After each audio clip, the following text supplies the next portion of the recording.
कहानी की शुरुआत में हमें एक फैमिली को दिखाया जाता है जो हंसी खुशी अपनी जिंदगी गुजार रहे होते हैं, लेकिन उन्हें पता नहीं था कि कुछ ही मिनट बाद उनके साथ कुछ ऐसा होने वाला है जिसके बारे में सोचने से भी डर लगता है। जब पति पत्नी अपने बातचीत में मसरूफ थे तभी अचानक उन्हें बाहर से लोगों की चीखने चिल्लाने की आवाजें सुनाई देने लगती हैं। जब वो दोनों घर से बाहर निकले तो उन्होंने देखा कि बाहर लोगों के बीच हलचल मची हुई है। लोग अपने अपने घरों को छोड़कर भाग रहे थे जैसे कुछ बड़ा होने जा रहा हो। जेसन और बेथ ने देखा कि हमारे पड़ोसी भी घबराए हुए जल्दी जल्दी अपना घर खाली कर रहे हैं। जेसन ने पड़ोसी से पूछा कि आखिर वजह क्या है, तुम लोग क्यों घर छोड़कर जा रहे हो? लेकिन वो लोग इतने जल्दी में थे कि उन्होंने जेसन की बात का कोई जवाब नहीं दिया। वहीं उन्होंने देखा कि पड़ोसी का बेटा भी अपना सामान पैक कर रहा है। जेसन ने जब उस बच्चे से पूछा कि तुम लोग कहां जा रहे हो तो उस बच्चे ने जवाब दिया कि मेरे पापा का एक दोस्त गवर्नमेंट ऑफिसर है। उन्होंने कहा कि एक बहुत ही जहरीला वायरस फैल चुका है जो एक नॉर्मल इंसान को मॉन्स्टर में बदल देता है। लेकिन तभी वहां उस बच्चे की मां आ गई और उसे पकड़कर वहां से ले जाने लगी। जेसन ने उससे पूछा कि आखिर ये बच्चा किस वायरस की बात कर रहा है, जिस पर इस बच्चे की मां ने कहा कि अभी बताने का वक्त नहीं है, अपनी वाइफ और बेटी को लो और इस शहर से जितना हो सके दूर निकल जाओ। ये सुनकर जेसन और बेथ बहुत ज्यादा घबरा गए। उसके बाद जेसन बिना सोचे समझे अपनी फैमिली को गाड़ी में बिठाकर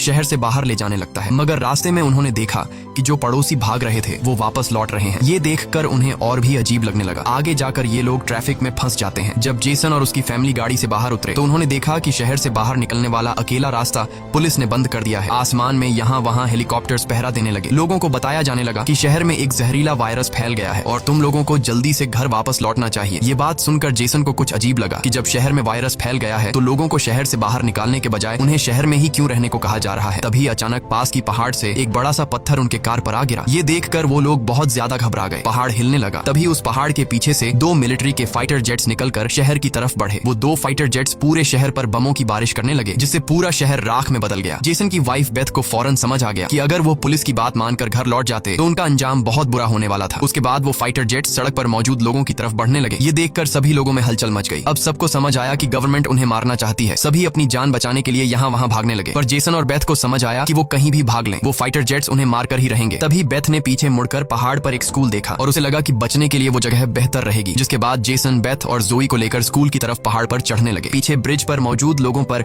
फाइटर जेट्स बम गिराने लगे। ये तीनों तेजी से दौड़ते हुए स्कूल तक पहुंच जाते हैं और खुशकिस्मती से वहां उन्हें एक टनल मिल जाता है और बम धमाके से कुछ ही सेकंड पहले वो जल्दी से उस टनल में घुस जाते हैं। जैसे ही बंकर का दरवाजा बंद हुआ ऊपर एक जोरदार धमाका हुआ, लेकिन खुशकिस्मती से ये लोग बंकर के नीचे थे और इनकी जान बच गई। मगर इनके लिए हैरानी की बात ये थी कि आखिर ये कौन सा वायरस था कि गवर्नमेंट को शहर के सभी लोगों को मारना पड़ा। वो लोग कुछ भी नहीं समझ पा रहे थे। बस उन्हें ये पता चल चुका था कि अगर जिंदा रहना है तो चुपचाप बंकर में जिंदगी गुजारो। लेकिन इनके लिए परेशानी की बात ये थी कि आखिर ये लोग यहाँ कब तक जिंदगी गुजारेंगे और उन्हें पेट भरने के लिए खाने पीने का क्या करना होगा। अच्छी बात ये थी कि वहाँ ढेर सारा एक्सपायरी खाना रखा हुआ था जो 3 लोगों के लिए काफी लंबे समय तक चल सकता था। जेसन की वाइफ बेथ बहुत ज्यादा परेशान थी। वह अपनी बेटी जोई के बारे में सोचने लगती है कि अगर ये बीमार हो गई तब इसका क्या करेंगे। और बेथ दरवाजा बंद करते समय उसका हाथ भी लग गया था जिसमें काफी गहरी चोट आई थी। वो दोनों इस बात को लेकर भी घबरा रहे थे कि कहीं इस जहरीले वायरस ने उनकी बॉडी पर भी अटैक न कर लिया हो। मगर अभी ये सोचने का वक्त नहीं था। उन्हें अब इस बंकर को सेफ बनाना था ताकि ऊपर बंकर का दरवाजा कोई खोल न सके। जेसन ने लोहे की जंजीर से बंकर का दरवाजा मजबूती से बंद कर दिया और तय किया कि अब उन्हें यहीं पर छिपकर जिंदगी गुजारनी है। लेकिन जमीन के नीचे रहने का जीवन आसान नहीं था। हर दिन वही एक जैसा खाना, पीने के लिए कीचड़ से भरा हुआ पानी और खाली समय में वह ताश खेलते। बाहर की दुनिया से उनका पूरी तरह से कनेक्शन कट चुका था। कई दिनों तक यहाँ रहने के बाद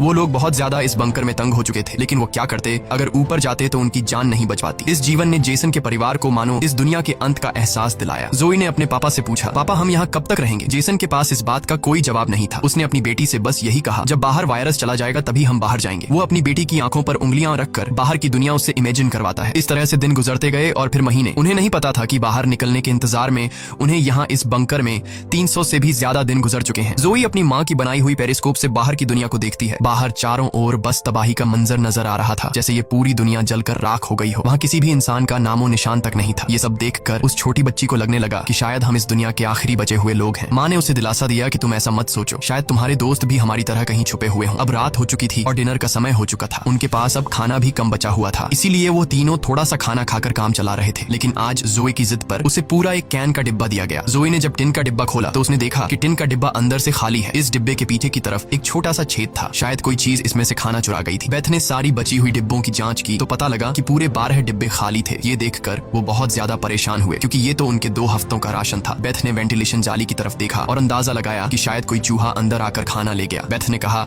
कि अगर ये चूहा है तो इसे जल्द मारना पड़ेगा, नहीं तो ये हमारा सारा खाना बर्बाद कर देगा। बेटी के उदास चेहरे को देख जेसन ने उसे दिलासा दिया कि छोटी छोटी बातों से परेशान मत हो, अगर खाना खत्म हो भी गया तो मैं ऊपर जाकर कुछ सामान ले आऊंगा। अगले दिन जब जोई अपनी माँ के साथ ब्लॉक्स में खेल रही थी तभी पीछे से हल्की सी आवाज आई। जोई ने जब पीछे मुड़कर देखा तो एक चूहा फिर से टिन फूड चुराने घुस आया था। इससे पहले कि वो चूहा भाग जाता, जोई ने फौरन अपने पेरेंट्स को बुलाया। आज उन्हें इस चूहे को हर हाल में मारना था। जेसन गुस्से में चाकू निकालकर उसे टुकड़े टुकड़े करने के लिए आगे बढ़ा, लेकिन वो छोटा सा चूहा बहुत तेज निकला। वो जेसन के वार से खुद को बचाते हुए निकल भागा और टेबल पर रखी लालटीन को भी गिरा दिया। जैसे ही वो अपने बिल में घुसने वाला था तभी बेथ ने अचानक झपटा मारा और चूहे को मार दिया। वो सब चूहे को मारने की खुशी मना रहे थे कि दूसरी तरफ लालटीन के गिरने से धीरे धीरे आग बढ़ने लगी। जेसन दौड़कर उस लालटेन को बंद करने लगा, लेकिन वो लालटेन बहुत गर्म था जिससे जेसन का हाथ जल गया और लालटीन का शीशा फटने पर पूरे टेबल में आग लग गई। बेथ ने पर्दा फाड़कर आग बुझाने की कोशिश की। जेसन ने नल से आधी बाल्टी पानी निकालकर उस आग पर डाला। जैसे तैसे करके